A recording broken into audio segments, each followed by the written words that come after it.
Di sebuah sungai yang tenang, hiduplah seekor buaya bernama Koro. Koro bukanlah buaya yang ganas, melainkan buaya yang suka bermain dan bersosialisasi. Suatu hari, seekor anak burung kecil bernama Koci mendarat terjatuh di dekat buaya Koro. Awalnya, Koro merasa penasaran dengan burung kecil itu, tetapi Koci tidak takut dan malah mendekati Koro.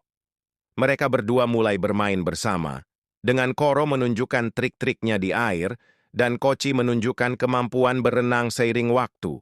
Mereka menjadi sahabat baik dan melakukan banyak petualangan bersama.